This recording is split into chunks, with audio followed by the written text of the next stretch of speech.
नमस्कार, मी श्वेता. तुम्ही पाहताय न्यूज 18 लोकमत. बुलेटिनमध्ये तुमचं स्वागत. मुद्दा महाराष्ट्रामध्ये सुरुवातीला एक मोठी बातमी आहे. अभिनेता सलमान खानच्या घरी क्राईम ब्रांचचं पथक पोहोचलंय. सलमान खानला जीवे मारण्याची धमकी देण्यात आली आणि त्याच पार्श्वभूमीवर क्राईम ब्रांचचं एक पथक सध्या सलमानच्या घरी पोहोचलेलं आहे. बॉलिवूड अभिनेता सलमान खानला जीवे मारण्याची धमकी देण्यात आली आणि त्यानंतर सलमानच्या घरी क्राईम ब्रांचचं पथक पोहोचलेलं आहे.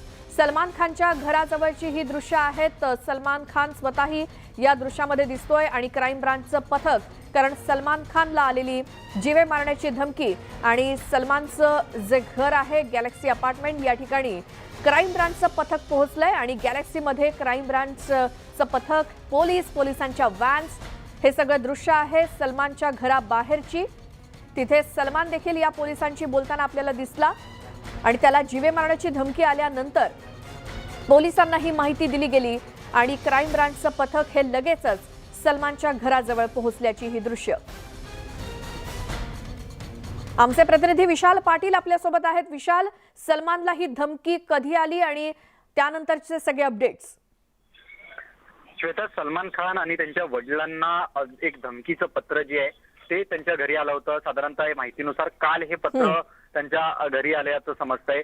जीवे मारण्याची धमकी जी आहे ही या पत्राद्वारे त्यांना धमकी देण्यात आलेली आहे आणि याचाच तपास करण्यासाठी मुंबई पोलिसांची क्राईम ब्रांच टीम जी आहे ही सलमान खानच्या निवासस्थानी पोहोचलेली आहे. खरं तर ज्या वेळेला ही धमकीचं पत्र आल्यानंतर सलमान खानला आणि त्यांच्या कुटुंबियांना जी आहे ही तातडीनं सुरक्षा जी आहे ती मुंबई पोलिसांकडनं देण्यात आली. त्यांच्या घराबाहेर सुद्धा मोठा पोलीस बंदोबस्त जो आहे हा तैनात करण्यात आलेला आहे आणि खाजगी सुरक्षा रक्षक सुद्धा त्या ठिकाणी वाढवण्यात आलेले आहेत. त्यामुळे ज्या पद्धतीने ही धमकी आलेली आहे, या धमकीच्या बाबतीत तपास करण्यासाठी जी आहे ती क्राईम ब्रांचची टीम जी आहे ही सलमान खानच्या आता घरी त्यांच्या घरातल्या सदस्यांची जी आहे ही क्राईम ब्रांचची टीम बोलताना आपल्याला पाहायला मिळते. त्याचबरोबर सलमान खानची सुद्धा मुंबई पोलीस जी आहेत ही चर्चा करताना आपल्याला पाहायला मिळतात. सद्यस्थितीला सलमान खानच्या सुरक्षेमध्ये वाढ सुद्धा जी आहे ही करण्यात आलेली आहे आणि पुढील तपासासाठी ही क्राईम ब्रांचची टीम जी आहे ही सलमान खानच्या घरी पोहोचलेली आहे. श्वेता जी, विशाल, आणि ही दृश्य आपण प्रेक्षकांना दाखवतोय. सलमानच्या गॅलेक्सी या घराच्या बाहेर सलमानला आणि त्याच्या वडिलांना आलेल्या धमकीच्या पार्श्वभूमीवर पोलिसांचं पथक पोहोचलंय, क्राईम ब्रांचचं पथक पोहोचलंय आणि त्यानंतर पोलीस आपल्या पद्धतीने तपास करतील. हे धमकीचं पत्र नेमकं आलं कुठून, कोण आहे यामागे आणि त्याचा उद्देश काय, या बाबतीतला तपास पुढे केला जाईल. धन्यवाद तुम्ही दिलेल्या माहितीसाठी.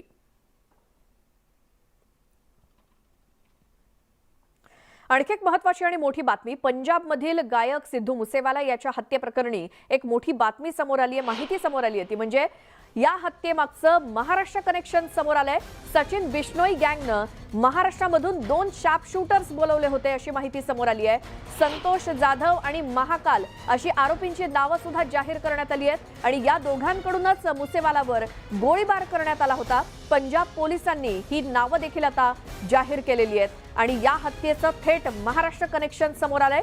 पंजाबमधला गायक सिद्धू मुसेवाल याच्या हत्ये प्रकरणातली ही मोठी बातमी. या हत्येचं महाराष्ट्र कनेक्शन समोर आलंय. सचिन बिश्नोई गँगनं महाराष्ट्रामधून 2 शार्प शूटर्स बोलवलेले होते सिद्धूच्या हत्येसाठी आणि त्यांची नावं सुद्धा पंजाब पोलिसांनी जाहीर केली आहेत. संतोष जाधव आणि दुसरा महाकाल असे 2 आरोपी, या 2 शार्प शूटर्सना महाराष्ट्रातून बोलवण्यात आलेलं होतं आणि या दोघांकडून मुसेवालावरती गोळीबार करण्यात आला. पंजाब पोलिसांनी ही सगळी माहिती दिली आहे. आमचे प्रतिनिधी वैभव सोनावणे आपल्या सोबत आहेत फोन लाईन वरती. वैभव, खूप मोठी माहिती यातली समोर आली आहे, काय आणखी अपडेट्स? श्वेता, हा जो आरोपी आहे, हे दोन्ही आरोपी सौरभ असतील किंवा जाधव असेल, हे 2 वर्षापूर्वी यांनी मंचरच्या ओंकार बानखेले नावाच्या गुंडाचा खून केलेला होता. हे एकत्र काम करायचे आणि या खुना त्यांच्यामध्ये वादावादी झाल्यानंतर त्यांनी ओंकारचा खून केला आणि तेव्हापासून ते फरार होते.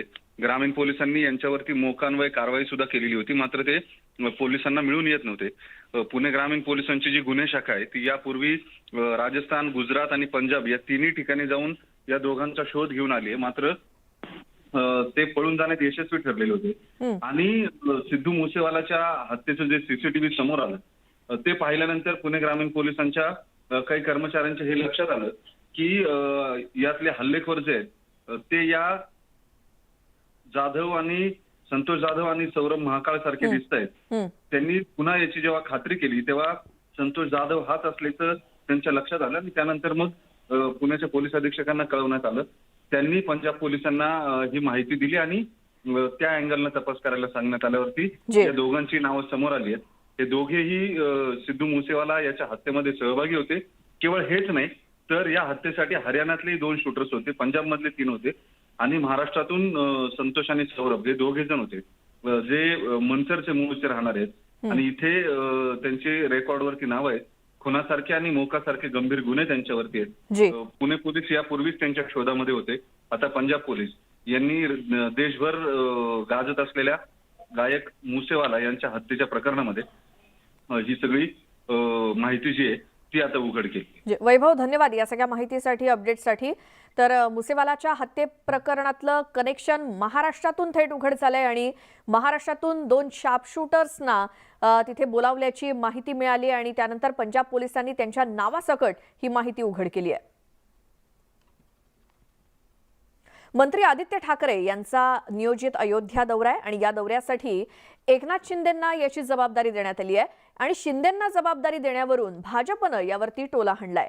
हे तर शिंदेंचं अवमूल्यन अशा प्रकारचा टोला विधान परिषदेचे विरोधी पक्षनेते प्रवीण दरेकर यांनी लगावलेला आहे.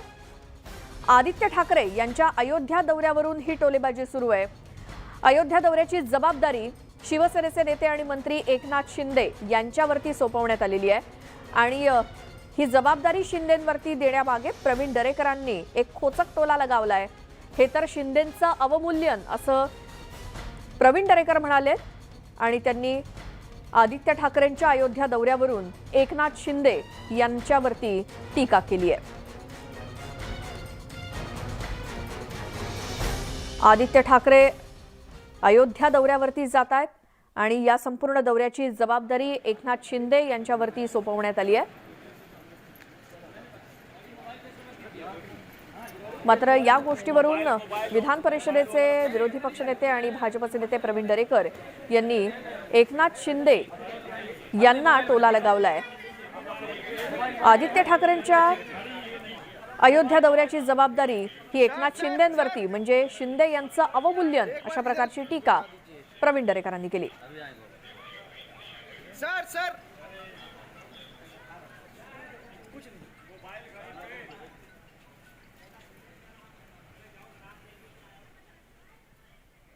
नाही, खरं म्हणजे आदित्य ठाकरेंच्या दौऱ्यासाठी एकनाथ शिंदे साहेबांनी तयारीला जाणं हे शिवसेनेचं बदललं स्वरूप आहे. म्हणजे धर्मवीर आनंदिकेंच्या तालमीत तयार झालेला निष्ठावंत सैनिक नेता जो आज खऱ्या अर्थानं शिवसेनेला टिकवण्याचं जपण्याचं काम करतोय. उद्धवजी ठाकरेंच्या दौऱ्याची तयारी मी समजू शकतो, परंतु एकनाथ शिंदेंचं अशा पद्धतीनं अवमूल्यन सुरू आहे आणि त्याच्यामुळं आदित्य ठाकरेंच्या दौऱ्यासाठी संजय राऊतांसोबत एकनाथ शिंदे जातात. एकनाथ शिंदे प्रेसला बोलत नाहीत, संजय राऊतांच्या नेतृत्वाखाली जातात. हा दुसरा आणखी एक प्रकार. त्यामुळं मला वाटतं सच्चा शिवसैनिक, सच्चे नेते यांचा अवमान आणि ह्युमिलेशन करण्याचं काम या ठिकाणी सुरू आहे. आमच्या प्रतिनिधी प्रणाली कापसे आपल्यासोबत आहेत फोनलाईनवरती. प्रणाली, आदित्य ठाकरेंच्या अयोध्या दौऱ्यावरून एकनाथ शिंदेंचं अवमूल्यन जे प्रवीण दरेकरांचं म्हणणं आहे, काय याबाबत सविस्तर सांगाल? श्वेता, आज माहिती आहे आपल्याला सगळ्यांना की संजय राऊत असतील किंवा शिवसेनेचं शिष्टमंडळ ज्याच्यामध्ये एकनाथ शिंदे आहेत, वरुण सरदेसाई, हे सगळं शिष्टमंडळ आज अयोध्येला गेलेलं आहे. आदित्य ठाकरे यांचा दौरा आहे, त्या दौऱ्याच्या पार्श्वभूमीवर तयारी करण्यासाठी म्हणून या सगळ्या शिष्टमंडळाला तिथे पाठवलेलं आहे. विरोधी पक्षनेते प्रवीण दरेकर यांनाही याबद्दल प्रश्न विचारला असता त्यांनी प्रतिक्रिया दिलेली आहे की एकनाथ शिंदे सारखा जो सच्चा शिवसैनिक आहे, ज्याला धर्मवीर आनंद दिघे यांचा सहवास लाभलेला आहे, अशा व्यक्तीवर आदित्य ठाकरेंच्या दौऱ्याचं नियोजन देणं हे अतिशय अवमूल्यन करण्यासारखं आहे, त्यांचा अपमान करण्यासारखं आहे. जर मुख्यमंत्री उद्धव ठाकरे यांचा दौरा असता आणि त्यासाठी जर एकनाथ शिंदे यांना पाठवलं असतं तर ते समजण्यासारखं होतं. परंतु यापूर्वी सुद्धा अनेक वेळेला एकनाथ शिंदे यांना वाईट वागणूक शिवसेनेच्या वतीनं दिली जाते आणि तोच प्रकार पुन्हा एकदा करण्यात आलेला आहे. आदित्य ठाकरेंच्या दौऱ्याची जबाबदारी ही एकनाथ शिंदे सारख्या जुन्या आणि सच्च्या शिवसैनिकावर सोपवण्यात आलेली आहे. हे एक प्रकारचं त्यांचं अवमूल्यन बरं आहे प्रणाली, आणि आपण त्यांचा अपमान प्रणाली थोडंसं थांबवते. शिवसेनेचे नेते सचिन अहिर आपल्यासोबत आहेत सध्या फोन लाईन वरती. सचिनजी, दरेकरांनी या गोष्टीवरून टोला लगावलाय की आदित्य ठाकरेंच्या अयोध्या दौऱ्यासाठीची जबाबदारी एकनाथ शिंदेंकडे. दुर्दैव आहे की प्रवीण दरेकरजी सारखे एक ज्येष्ठ आणि विरोधी पक्ष नेत्यांनी असं सांगावं. आपल्याला सर्वांनाच माहित असेल की ज्यावेळी पक्षप्रमुख ज्यावेळी दौरे करत असतात त्यावेळी ही सामूहिक सर्वांची जबाबदारी आहे. आदित्य ठाकरे हे देखील युवा सेनेचे नेते आहेत आणि पक्षामध्ये पण देखील त्यांना नेत्याचा दर्जा आहे. एकनाथ शिंदेजी पण नेत्याचे दर्जामध्ये आहेत. मग आता संजय राऊत साहेब पण गेले, मग त्यांनाही दिली असं सांगायचं का? ही ज्यावेळी आपले एक मोठी जबाबदारी या नात्याने नेते दौरे करतात त्यावेळी कार्यकर्ता या नात्याने सर्वांची सामूहिक जबाबदारी, आणि एकनाथ शिंदे नेत्यापेक्षा कार्यकर्ते आहेत. त्यांच्यामधल्या जो काम करण्याची जिद्द जर तुम्ही पाहिली, आजही आमदार असतील, मंत्रिमंडळामध्ये काम करत असताना आपल्या भागामध्ये असेल, आणि संघटनात्मक त्यांचा जो कौशल्य आहे त्याचा जर वापर पक्ष जर आज त्यांना काही जबाबदारी देऊन म्हणून करू, आणि ही काय त्यांची वैयक्तिक नाही, सामूहिक सर्वांची जबाबदारी आहे. आज तो दौरा कसा व्हायला पाहिजे, कशा प्रकारे त्याच्यामध्ये आपण केलं पाहिजे, आणि त्यांची जी काम करण्याची जी शैली आहे त्याचा वापर पक्षाने केला तर त्यात गैर काय? उद्या समजा जर मी असं म्हणेन किंवा मुख्यमंत्र्यांच्या नेतृत्वाखाली सुधीर मुनगंटीवार आता तुम्ही काय केलं, आशिष शेलार ह्यांना काय दिलं, प्रकाश मेहतांना काय केलं, असं जर आपण जर बोलायला गेलं तर ते काय योग्य होईल का? ज्यावेळी एक नेता एक पदावर असतो त्यावेळी त्याच्याबरोबर असलेली सर्व लोक कार्यकर्ते म्हणून नेहमीच काम करतात, आणि म्हणून आदरणीय एकनाथ शिंदेचा अवमूल्यनचा विषयच येत नाही. ते आजही नेते आहेत आणि स्वघोषित नाही, लोकांनी ठरवलेले नेते आहेत. ही वस्तुस्थिती नाकारता येणार नाही. जी सचिन अहिरजी, धन्यवाद तुम्ही आमच्याशी बोलल्याबद्दल. याच संदर्भात अधिक बोलण्यासाठी शिवसेनेच्या नेत्या किशोरी पेंडेकर सुद्धा आपल्यासोबत आहेत फोन लाईन वरती. किशोरीताई, थेट विरोधी पक्षांनी आरोप केलाय की शिवसेनेनं एकनाथ शिंदेंचं अवमूल्यन केलं, आदित्य ठाकरेंच्या अयोध्या दौऱ्याची जबाबदारी त्यांच्यावरती देऊन. असं आधी कोण म्हणतं, कोण आहे? प्रवीण दरेकरांचं हे वक्तव्य आहे. बरं, प्रवीण दरेकरांना असं म्हणावं की पहिले शिवसेनेत उडी, मग तुम्ही मनसेतली उडी, मग तुम्ही भाजपात उडी, आणि तुमच्यावर जी विरोधी पक्ष म्हणून तुमच्यावर जी जबाबदारी टाकली ती मग मूळ भाजपाच्या लोकांचं अवमूल्य झालं नाही का? म्हणजे स्वतःच्या दिव्याखालचा अंधार बघायचाच नाही. मुळामध्ये एकनाथ शिंदे सर या कोविड काळामध्ये त्यांनी बाईकवरनं सुद्धा प्रवास केला. बाईक, म्हणजे त्यांनी असं म्हटलं नाही की मी एक नेता आहे, मी एक मंत्री महोदय. त्यांच्यातला शिवसैनिक ठासून दिसतो लोकांना, आणि प्रामाणिक शिवसैनिक त्यांच्या मी एकनाथ शिंदेना जेवढं पाहिलंय कधी त्यांनी त्यांच्या म्हणजे उगाच हसणं किंवा उगाच बोलणं, इतका धीर गंभीर शिवसेनेचे ते नेते. आणि आदित्यांची जबाबदारी म्हणजे मग आदित्य कोण आहे का? तुम्हाला ते आदित्य दुय्यम वाटत असतील, पण आज आमच्या पक्षातला किती मोठा नेता असू दे त्यांना समजतंय की आदित्य ठाकरे हे बाळासाहेबांचे नातू आहेत, उद्धवजींचे सुपुत्र आहेत, आणि त्यांच्या बरोबर काम करण्यामध्ये त्यांना कुठलाही कमीपणा वाटत नाही. तुम्ही कशाला आगा लावताय? जी किशोरीताई, हेच तुमचं सगळं म्हणणं. तुम्ही ज्या पहिल्या पदावर बसलात तेव्हा कळलं नाही का तिथल्या भाजपाच्या मूळ पदाधिकाऱ्यांचं अवमूल्य होत आहे? तुम्ही कशाला बसलात मग पदावर? बरं किशोरीताई, तुमचं हे सगळं म्हणणं स्वतः प्रवीण दरेकरांनी ऐकलेलं आहे, कारण ते देखील आपल्यासोबत आता फोन लाईन वरती आहेत. दरेकरजी, तुमचं उत्तर किशोरीताईंच्या या सगळ्या म्हणण्यावरती. सर्वप्रथम मी किशोरीताईंच्या प्रश्नाला उत्तर देतो की मी इकडून तिकडे उड्या बिड्या काय मारलेले नाहीत, एकाच विचारधारेत राहिलेलो आहे. मी शिवसेनेत होतो, मनसेत गेलो, राज ठाकरे होते, हिंदुत्वाची विचारधारा होती, आणि आजही हिंदुत्वाच्या विचारधारेतच आहे, त्या पक्षात आहे. मी त्या ठिकाणी काँग्रेस, राष्ट्रवादी, हिंदुत्व विरोधी विचारधारेशी त्या ठिकाणी सरमिसळ सत्तेसाठी केलेली नाही, हे त्यांनी एकदा लक्षात ठेवावं. म्हणजे विचारधारेची, बाळासाहेबांची जी हिंदुत्वाची आणि राष्ट्रभक्तीची विचारधारा होती त्या विचारधारेची तुमच्या सोबत नसेल म्हणजे त्या ठिकाणी एकनिष्ठ नाही. ते आता दिवस राहिलेले नाही आहेत. याचं जरा आत्मपरीक्षण किशोरी पेडणेकर ताईने आमच्या करावं. आणि माझं त्या ठिकाणी अवमूल्यन केलेलं नाही ताई, माझं मूल्य वाढवलेलं आहे भारतीय जनता पार्टीने, ज्याचं मूल्य तुम्हाला त्या ठिकाणी कळलं नव्हतं. भारतीय जनता पार्टीच्या सगळ्या किशोरीताई, पक्षांनी एक मिनिट फक्त. एकमताने, नेत्यांनी नंतर शांततेत हो, बोला, हो. एवढी घाई नका करू, त्यांना आरामात वेळ द्या, नंतर मी बोलेन वाटल्यास. त्याच्यामुळे माझं मूल्य वाढवण्याचं काम केलंय. प्रश्न आमचा आहे, पक्ष तुमचा आहे, तुम्ही काय करावा तुमचा भाग आहे.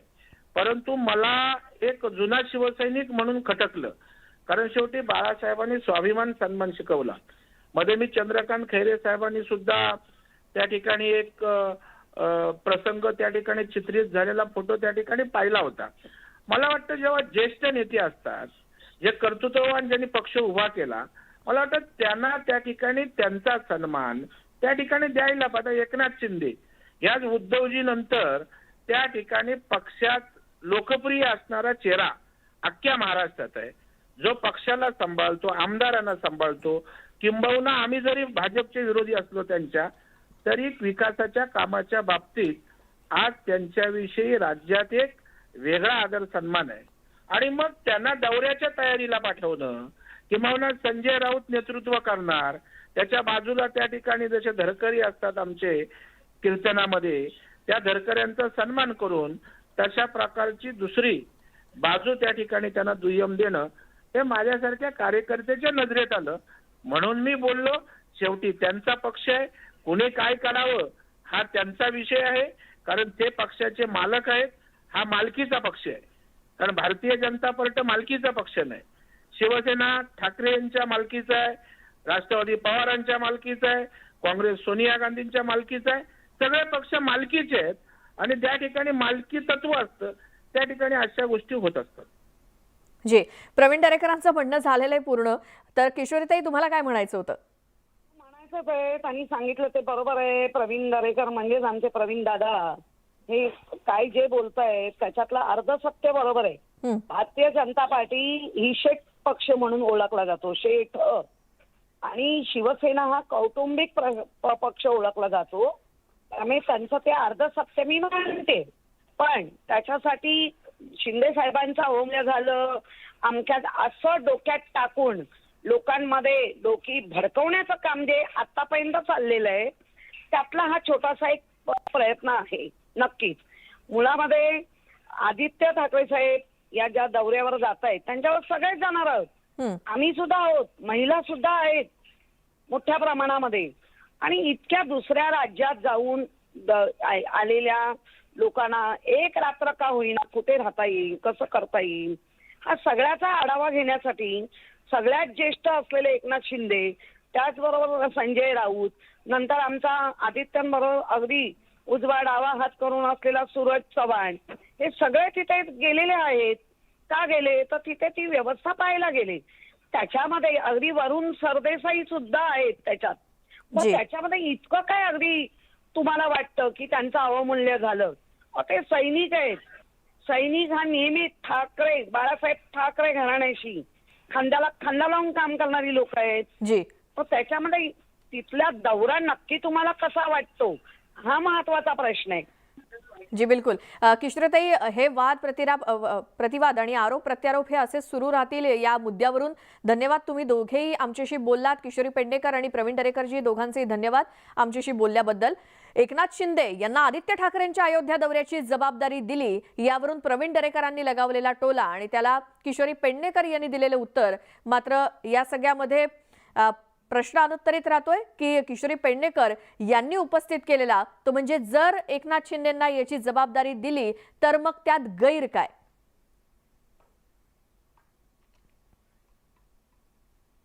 आता पुढची बातमी आहे, राज्यसभा निवडणूक होणं हे दुर्दैवी असून ही निवडणूक बिनविरोध व्हावी यासाठी महाविकास आघाडीच्या नेत्यांनी चर्चेसाठी पुढाकार घेतलेला होता. मात्र भाजपनं उमेदवार मागे घेतला नाही, त्यामुळे ही निवडणूक होत असल्याचा आरोप राष्ट्रवादीच्या खासदार सुप्रिया सुळेंनी केला. तसंच निर्दोष नेत्यांना जेलमध्ये टाकलं, मलिक आणि देशमुखांवरती अन्याय झाला, या दोघांनाही मतदानाचा अधिकार द्यावा अशी देखील मागणी सुप्रिया सुळे यांनी केली.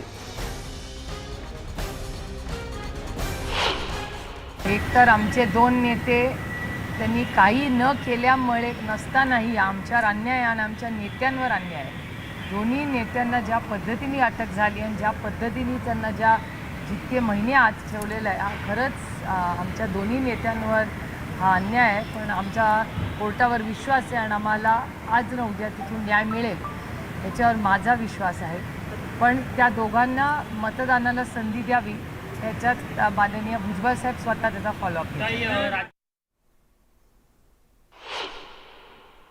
दुर्दैवी आहे कारण महाविकास आघाडीच्या वतीने आमचे सगळेच नेते भाजपच्या ज्येष्ठ नेत्यांना भेटायला गेले होते आणि आम्ही त्यांच्याकडे उठून गेलो. म्हणजे आम्ही काय डायलॉग फोन असं केलं नाही. त्याच्यामुळे खरं तर महाविकास आघाडीच्या नेत्यांचे मी जाहीर आभार मानते की त्यांनी एवढा मोठा मनाचा मोठेपणा दाखवला आणि ते स्वतः त्यांना भाजपच्या नेत्यांना भेटायला गेले आणि विनंती केली की काहीतरी आपण सुवर्णमध्य काढूया. दुर्दैव आहे की अनेक वर्षानंतर महाराष्ट्रात ही गोष्ट होते आणि कुठल्याच राज्याच्या आणि चांगल्या सुसंस्कृत राजकारणाच्या हिताची नाही आहे. तर राज्यसभा निवडणुकीच्या पार्श्वभूमीवर अपक्ष आमदार नेमकी काय भूमिका घेतात याकडे सर्वांचं लक्ष लागलंय. कारण मागच्या काही दिवसांमध्ये सरकारसोबत असलेले अपक्ष आमदार हे निधी वाटपावरून नाराज होते. त्यावरून आता अपक्ष आमदार आशिष जयस्वाल यांनी गंभीर आरोप केलाय. मंत्र्यांकडे कामं घेऊन गेलो की काही मंत्री आमदारांकडे टक्के मागतात असा आरोप त्यांनी केलाय. तसंच यामुळे काही अपक्ष आमदार सरकारविरोधात जाऊ शकतात असंही ते म्हणाले. त्यांच्यासोबत बातचीत केली आमचे नागपूरचे प्रतिनिधी तुषार कोहळे यांनी. महाराष्ट्रातील राज्यसभेच्या निवडणुकीला चांगलाच रंग चढलेला आहे आणि या निवडणुकीचे निकाल हे अपक्षांच्या मतावर अवलंबून असणार आहे. आणि हे अपक्षांची मोठ ज्या आमदारांच्या नेतृत्वामध्ये आहे ते अपक्ष आमदार आशिष जयस्वाल आहे. अपक्ष आमदार मागच्या काही दिवसापासून नाराज आहे. विशेष करून महाविकास आघाडीचे जे मंत्री आहे ते त्यांच्या मतदारसंघात निधी देत नाही, त्यांचं कामं करत नाही. त्यामुळे आता नेमकं अपक्ष आमदारांची काय भूमिका आहे आपण आशिष जयस्वाल यांच्याकडूनच जाणून घेऊया. राज्यसभेची निवडणूक आहे, अत्यंत महत्त्वाची भूमिका अपक्ष आमदारांची राहणार आहे. काय भूमिका आहे, एकंदरीत काय नाराजी आहे तुम्हा लोकांची? नाही, तुम्ही मला व्यक्तिशः माझ्या मतदारसंघाबद्दल अडचण नाही आहे आणि मी माझ्या मतदारसंघासाठी जे निधीची आवश्यकता आहे ते मी याने त्या माध्यमातून माननीय मुख्यमंत्री महोदयाच्या मदतीने मी घेत असतो. परंतु इतर आमदारांचा विषय होता तर त्या सर्व आमदार मी सिनियर असल्यामुळे माझे सर्व मित्र असल्यामुळे त्यांच्या सर्व व्यथा ते सर्व आमदार महाविकास आघाडी सोबत राहिले पाहिजे, त्यांच्यातली खतखत दूर झाली पाहिजे म्हणून तो विषय मी सरकारपुढे मांडला होता. माननीय मुख्यमंत्री महोदयांनी त्याची दखल घेतली आणि तो निर्णय त्यांना न्याय मिळेल अशा पद्धतीची माझी अपेक्षा आहे. दुसरं की हे निवडणुकीच्या तोंडावर हा विषय नाही आहे, कारण की आता तर राज्यसभेची निवडणूक आणि विधान परिषदेची निवडणूक महत्त्वाची आहे.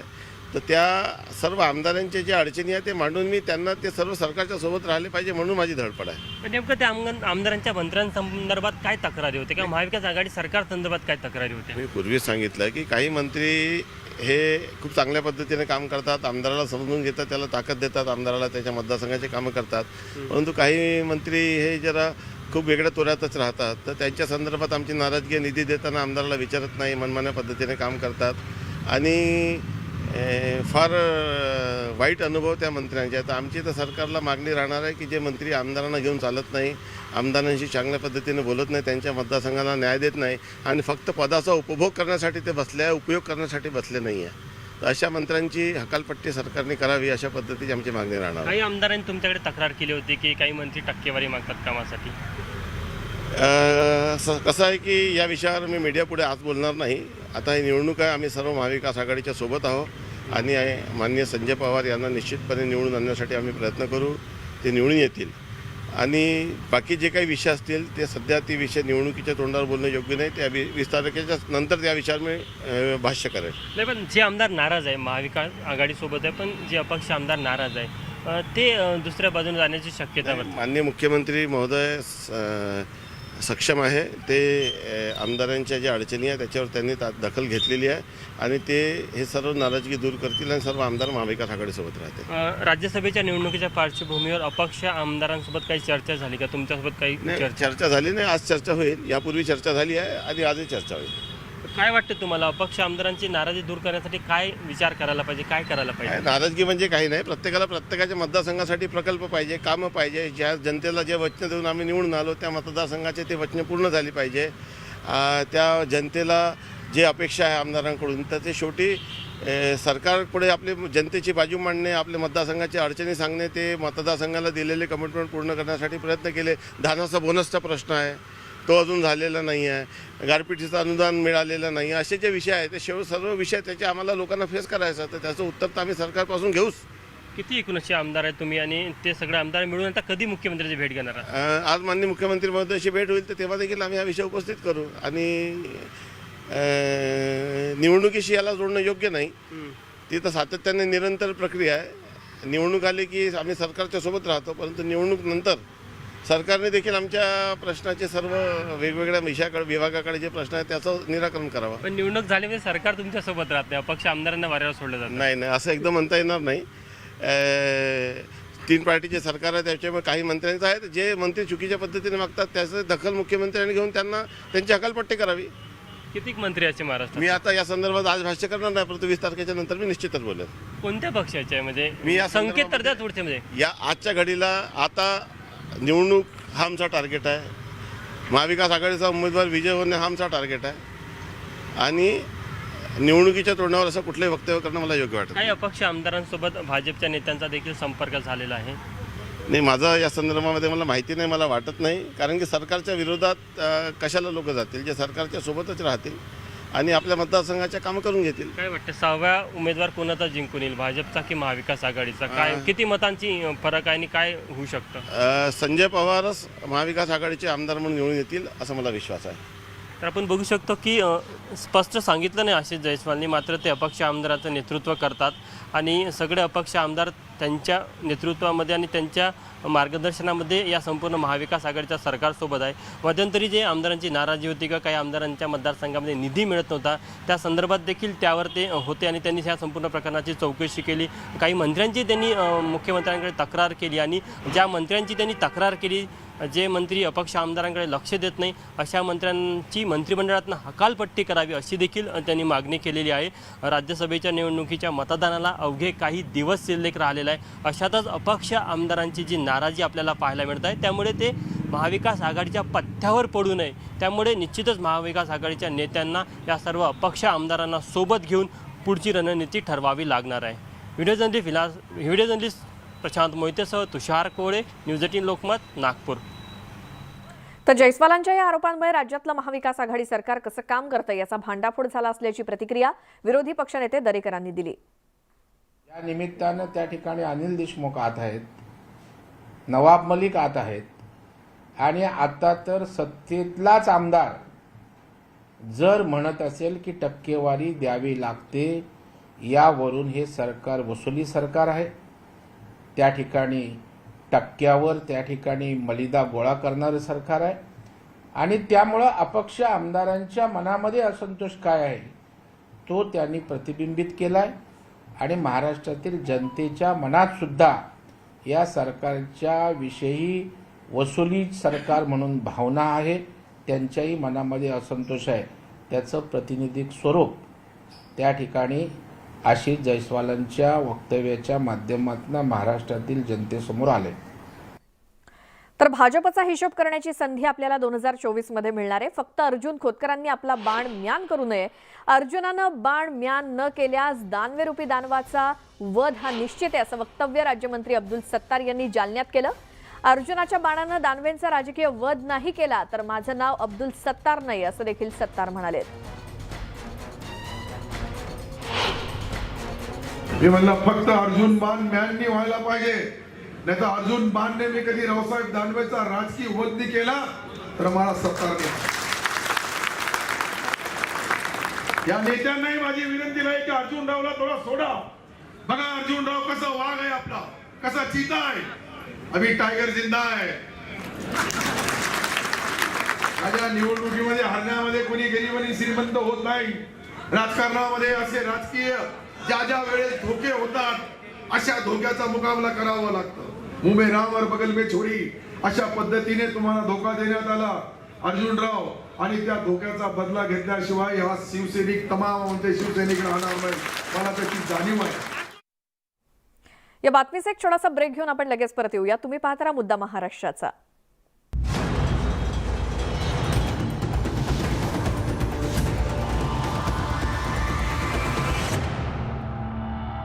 ब्रेकनंतर बुलेटिनमध्ये तुमचं स्वागत. आणि आता पुढची बातमी आहे ती म्हणजे बाबासाहेब आंबेडकर मराठवाडा विद्यापीठामध्ये विद्यार्थी आंदोलन करतायत. एका बाकावरती 3 विद्यार्थी आणि 3 विद्यार्थ्यांमध्ये एक प्रश्नपत्रिका. हा गोंधळ न्यूज 18 लोकमतनं चव्हाट्यावरती आणला होता आणि आज ती परीक्षा रद्द करावी आणि पुन्हा परीक्षा घ्यावी या मागणीसाठी हे विद्यार्थ्यांचं आंदोलन सुरू आहे. ही एक्सक्लुझिव्ह दृश्य न्यूज 18 लोकमतची, कारण औरंगाबादमध्ये ज्या वेळेला ही परीक्षा घेण्यात आलेली होती आणि एका बाकावरती 3 विद्यार्थी बसवण्यात आले होते, हा विषय जगासमोर आणला न्यूज 18 लोकमतनं आणि त्यानंतर आता विद्यार्थ्यांनी यासाठी आंदोलन पुकारलंय. ही परीक्षा जी झाली होती ती रद्द करावी आणि यासाठी पुन्हा परीक्षा घ्यावी अशी मागणी या विद्यार्थ्यांनी केली आहे. कारण त्यावेळी 3 विद्यार्थ्यांमध्ये एक प्रश्नपत्रिका देण्यात आलेली होती आणि एकाच बाकावरती 3 विद्यार्थ्यांना बसवण्यात आलेलं होतं.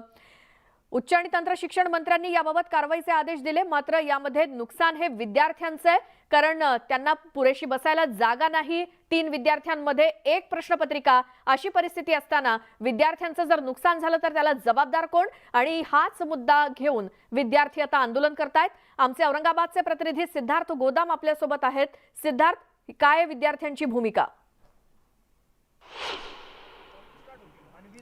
विद्यापीठाच्या परीक्षाबद्दलचा जो काय गोंधळ आहे हा संपता संपेना. आपण 2 दिवसाआधी बातमी केली होती लाईव्हली की एका बाकड्यावर 3 पोरं आणि 3 पोरं विद्यार्थ्यांमध्ये एक प्रश्नपत्रिका. आता त्याच मुलांचं असं म्हणणं आहे की काही विषयाचा अभ्यासक्रम पूर्ण झालेलाच नाहीये, त्या आधीच विद्यापीठाने परीक्षा घेतलेल्या आहेत. त्यामुळे आज विद्यार्थी या ठिकाणी आले, त्यांचं आंदोलन केलं आणि विद्यापीठाच्या कुलगुरूंशी त्यांनी भेट सुद्धा घेतलेली आहे. काय म्हणणं आहे तुझं, नेमकं कशासाठी आला? आमचं म्हणणं असं आहे एकंदरीत की आम्हाला प्रॉपर अभ्यासाला वेळ मिळाला नाहीये. आम्हाला 10 दिवस मिळाले होते अभ्यासक्रमाचा अभ्यास म्हणजे फायनल पेपरचा प्रिपरेशन करायला. तर त्यामध्ये आम्हाला 10 दिवसामध्ये आमचं प्रॉपर प्रिपरेशन झालेलं नाहीये. आम्हाला 35 दिवस मिळाले. 35 दिवसामध्ये आम्हाला असाइनमेंट, ब्लॅक बुक. त्या दिवशी तर पेपर दिला होता, मग अभ्यासक्रम झाला नाही तर पेपर कसा काय दिला? आता जे काही लिहिता आलं आम्हाला ते काय आम्ही लिहून आलो. आता आम्ही तर असं तर नव्हतं करू शकत की पेपरला जायचं नाही म्हणून. असं तर करू शकत नव्हतो, कारण सोबतचे 5 झाले आणि मग आम्ही घरीच बसायचं का असं होणार होतं. त्याच्यामुळे आम्हाला जाणं हेच होतं, अनिवार्य होतं. बरं, कोणत्या विषयाचे पेपरचे अभ्यासक्रम झालेले नाही? अभ्यासक्रम पूर्ण झालेले शिकवले त्यांनी, पण ते फास्ट फॉरवर्ड मध्ये झालेले. त्यांनी शिकवलं, त्यांनी एक्स्ट्रा लेक्चर घेतले, त्यांनी सगळं केलं. त्यांनी सिलेबस कम्प्लीट केला. पण आम्हाला त्या सिलेबस कम्प्लीट झाल्यानंतर आम्हाला वेळ पण पाहिजे ना, आम्हाला तो समजून घ्यायला, आम्हाला त्याच्यावर प्रिपरेशन करायला. फायनल एक्झामला डिस्क्रिप्टिव्ह आन्सर लिहावं लागतं, 1 लाईन आन्सर चालत नाही. जर आम्हाला डिस्क्रिप्टिव्ह आन्सर लिहायचं तर त्या अनुषंगाने आम्हाला. ज्या दिवशी काबरा महाविद्यालयामध्ये पेपर झाला तो रद्द केला? हो, तो रद्द करण्याचं अजून काही ऑफिशियल आलेलं नाहीये, त्याबद्दल काही आलेलं नाही अजून. तुम्हाला तो पेपर सोडवता आला नाही व्यवस्थित? पेपर तर आम्ही सोडवला जेवढा आमच्याकडून. एक प्रश्नपत्रिकेत 3 विद्यार्थी होते. हो, एका बाकड्यावर 3 पोरं बसले. हो, पण आता नेमकं म्हणणं काय तुमचं? आम्हाला सर टाइम भेटला पाहिजे सर पेपरला. सर युनिव्हर्सिटीचा भोंगळा कारभार आहे, सर स्पष्ट होते. कुलगुरूंची भेट झाल्यावर काय बोलले कुलगुरू? कुलगुरूचा अजून निर्णय काही स्पष्ट नाही झाला. अच्छा, काय म्हणणं तुमचं? इतर परीक्षा देणं अवघड आहे तुम्हाला सगळ्या गोष्टींमुळे? सर स्टडी झाले नाही, कसं काय पेपर द्यायचं? मग काय अभ्यास झाला नाही, पूर्ण सिलेबस कम्प्लीट झाला नाही तर पेपर कसे द्यायचं? आता तुम्ही टाइम टेबल तर तुम्ही प्रिंट केलेलं आहे, फक्त आता जाऊन तिथे नाव वगैरे थोडी लिहायचं आम्हाला. आता लास्ट इयर आहे, त्याच्या पुढे मग आपलं फ्युचर आहे, आमचं जॉब आहे, सगळे ते कसं काय होणार आहे? मग आणि कंपनीमध्ये त्यांना 60% तरी लागतं, कसं काय मिळणार ते? एखादा सुद्धा पण ही सगळी गोंधळाची मानसिकता आहे, डिस्टर्बन्स आहे परीक्षा देण्यामध्ये. डिस्टर्बन्स आहे थोडाफार, मानसिकता नाही आमची, कारण की आता आम्हाला थोडा टाइम भेटला पाहिजे आणि असं जसं चालू आहे त्यांचं तसं त्यांनी म्हणजे तसंच त्यांनी चालू दिलं पाहिजे. मानसिकताच नाही आता पेपर. विद्यापीठाची चुकी असताना सर विद्यार्थ्याच्या माथी खापर फोडणं चुकीचं आहे सर. विद्यार्थ्याची आता खरंच मानसिकता नाहीये पेपर देण्याची. तुम्ही 3 वेळेस सेंटर चेंज करता. विद्यार्थ्याची परिस्थिती निव्वळ चेंडू सारखी झालेली आहे सर. या ठिकाणी 6 महिन्याचा सिलेबस नाही, 6 महिन्याचा सिलेबस 3 महिन्यात तुम्ही कम्प्लीट करता. परत त्यात तुमचं एका महिन्यात कम्प्लीट करता. आणि विद्यार्थ्याला सर टायमिंग गरजेचं असतं. टाइम पिरियड, मेंटॅलिटी तयार होण्यासाठी सर टायमिंग गरजेचं असतो. निश्चितपणे या गोंधळात परीक्षा देणं विद्यार्थ्यांसाठी सुद्धा मानसिक त्रासाचं असतं. महत्वाची गोष्ट म्हणजे अभ्यासक्रम झालेला नाही, सतत वारंवार जे आहे सेंटर बदलणं, प्रश्नपत्रिकेमध्ये चुका असणं, हा आता नित्याचा गोंधळ झालेला आहे. परीक्षा विभाग हा असं का करतं माहित नाही, कारण गेल्या अनेक वर्षांपासून या सगळ्या गोंधळामुळे विद्यापीठाची, ज्या विद्यापीठाला महामानवाचं नाव आहे, त्याची प्रतिमा मात्र कुठेतरी डागाळत चाललेली आहे. जे सिद्धार्थ अगदी बरोबर आहे. या विद्यार्थ्यांचं म्हणणं सुद्धा आणि तुम्ही दिलेल्या या सगळ्या माहितीसाठी धन्यवाद. कारण जर विद्यार्थ्यांचं हे शैक्षणिक नुकसान झालं तर त्याला जबाबदार कोण, आणि म्हणूनच ही परीक्षा पुन्हा घेण्याची मागणी या औरंगाबादच्या विद्यार्थ्यांनी केलेली आहे. आता पुढची बातमी आहे. यंदाच्या आषाढी वारीसाठी संत गजानन महाराजांच्या पालखीचं प्रस्थान झालंय. पालखीचं हे यंदाचं 53वं वर्ष असून या पालखी सोहळ्यामध्ये शेगावमधून मोठ्या संख्येनं भाविक दाखल झालेत. कोरोनामुळे गेली 2 वर्ष हा सोहळा भाविकांना साजरा करता आलेला नव्हता. यंदा मात्र भाविकांमध्ये मोठा उत्साह आहे. 700 टाळकऱ्यांना घेऊन गजानन महाराजांच्या पालखीचं पंढरपूरकडे प्रस्थान झालंय. गणगण गणात मोतीच्या गजरामध्ये या ठिकाणी गजानन महाराजांची जी पालखी आहे ते पंढरपूरसाठी या ठिकाणी रवाना झालेली आहे. 2 वर्षाचा कोरोनाचा जो काळ होता त्या काळात गजानन महाराजांची पालखीला या ठिकाणी खंडन पडलं होतं, परंतु या वर्षी अतिशय उत्साहात या ठिकाणी गजानन महाराजांची पालखी संत नगरी शेगावीमधून पंढरपूरसाठी या ठिकाणी रवाना झालेली आहे. आषाढी एकादशी निमित्त जर का आपण बघितलं तर पंढरपूर या ठिकाणी मोठा भक्तांचा एक उत्सव त्या ठिकाणी साजरा होतो आणि पंढरपूरमध्ये गजानन महाराजांची पालखी जी आहे या पालखीला अतिशय महत्त्वाचं स्थान असल्यामुळे यावर्षी गजानन महाराजांची पालखी जी आहे ती या ठिकाणी पंढरपूरसाठी रवाना झालेली आहे. 700 वारकऱ्यांना सोबत घेऊन या ठिकाणी तब्बल 1300 किलोमीटरचा पायी प्रवास करत गजानन महाराजांची पालखी तब्बल या ठिकाणी 2 महिन्याचा पायी प्रवास हा संपूर्ण या ठिकाणी असतो आणि तो प्रवास पूर्ण करत आषाढी एकादशी निमित्त गजानन महाराजांची पालखी पंढरपूर या ठिकाणी दाखल होणार आहे. त्यामुळे आता हजारो भक्तांच्या उपस्थितीमध्ये गजानन महाराजांची पालखी जी आहे ते पंढरपूरसाठी रवाना झाली आहे.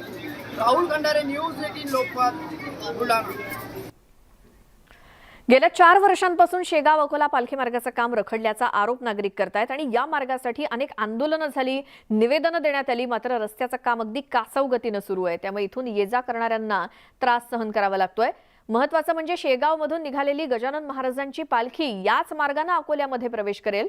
त्यामुळे पालखी येण्याआधी हा रस्ता पूर्ण का केला नाही असाही सवाल उपस्थित केला जातोय.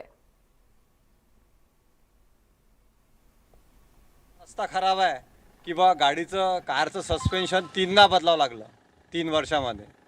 दरवर्षी सस्पेन्शनचं काम निघून आलं आणि सस्पेन्शन बदलावं लागलं तर प्रत्येकाचे हाडं किती झिजले असतील. काही लोक रस्त्यांनी पडताना बघितलेले आहे, डिलिव्हरीच्या बायांना त्रास होताना बघितलेला आहे.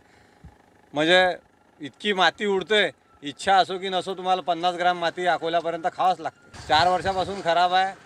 कंपन्या बदलून राहिल्या, साहेब लोक बदलून राहिले, नेहमी निवेदन दिले, विनंत्या केल्या, पण भयानक त्रास आहे.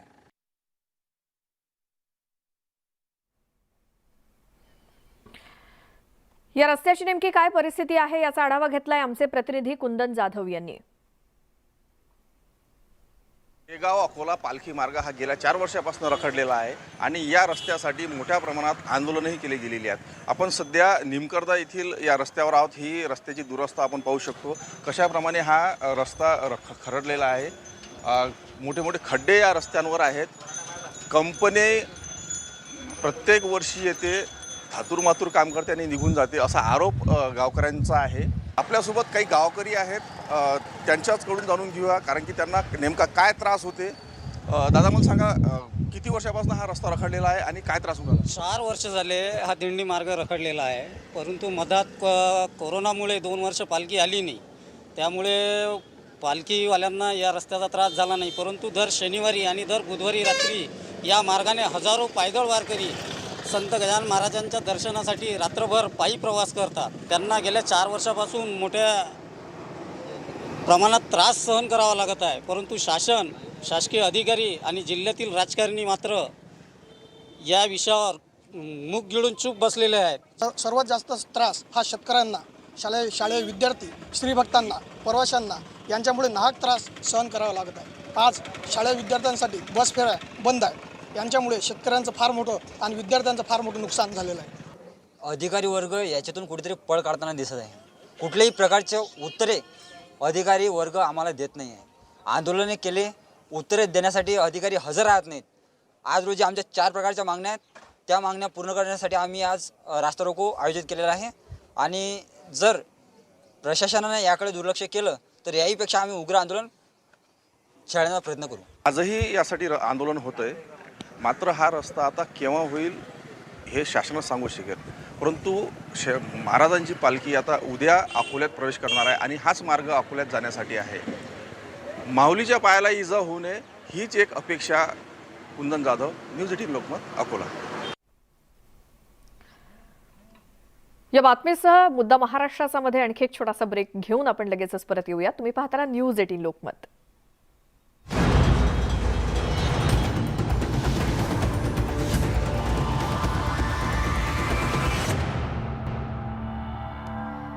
ब्रेकनंतर तुमचं स्वागत. नृत्यांगना राधिका मर्चंट यांच्या अरंगेत्रम कार्यक्रमाचा सोहळा वांद्र्यातल्या बीकेस येथील जिओ वर्ल्ड सेंटरच्या ग्रँड थिएटरमध्ये संपन्न झाला आणि या कार्यक्रमासाठी आदित्य ठाकरे, रश्मी ठाकरे यांच्यासोबतच बॉलिवूडमधील अनेक मान्यवरांची उपस्थिती होती. या कार्यक्रमाच्या निमित्तानं अंबानी आणि मर्चंट कुटुंब एकत्र आल्याचं पाहायला मिळालं. गुरु भावना ठाकरे यांच्या मार्गदर्शनाखाली भरतनाट्यमचे धडे घेतल्यानंतर हा सोहळा संपन्न झाला. राधिका ही अनेक वर्ष श्रीनिभा आर्ट फाउंडेशनच्या संस्थापिका गुरुभावना ठाकर यांच्याकडे भरतनाट्यमचं शिक्षण घेते आणि राधिकानं न्यूयॉर्क युनिव्हर्सिटीमधून शिक्षण घेतलेलं आहे.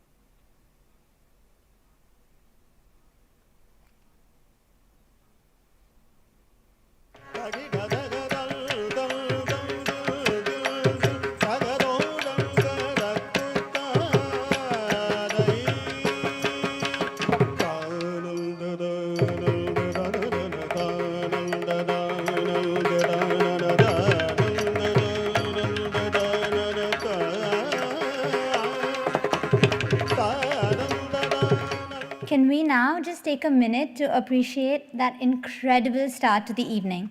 Let's please have one more loud round of applause for Radhu.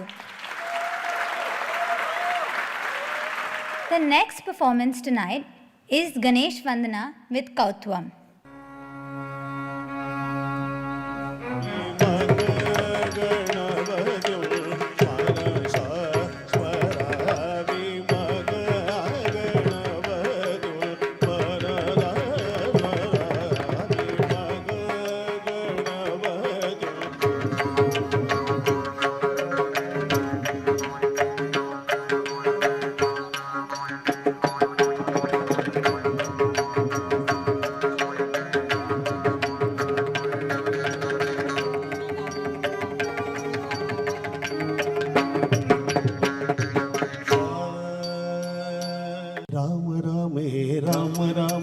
Dasharath Nandan प्यारे राम राम राम राम राम रघुकुल भूषण प्यारे राम राम सिया का हो अभिनंदन पाप विमोचन राम रघुपति राघव राजा राम पतित पावन सीताराम राम राम हे दशरथ नंदन प्यारे Achyutam Keshavam Krishna Damodaram Ram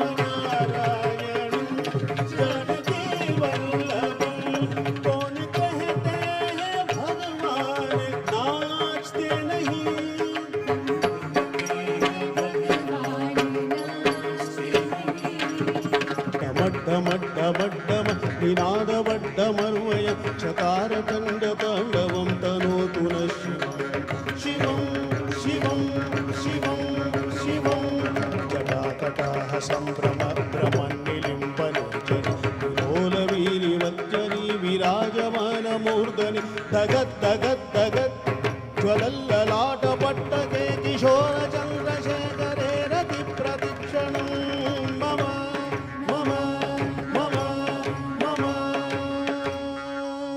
My dearest and most glorious Radhika, congratulations. You were so beautiful and breathtaking.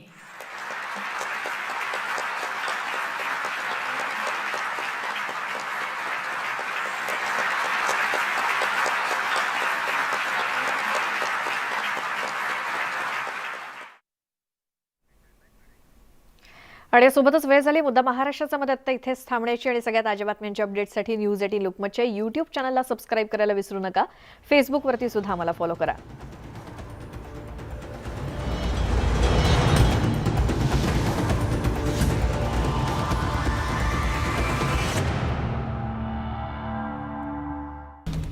रशियाकडून अजूनही युक्रेनवर हल्ले सुरू आहेत. संपूर्ण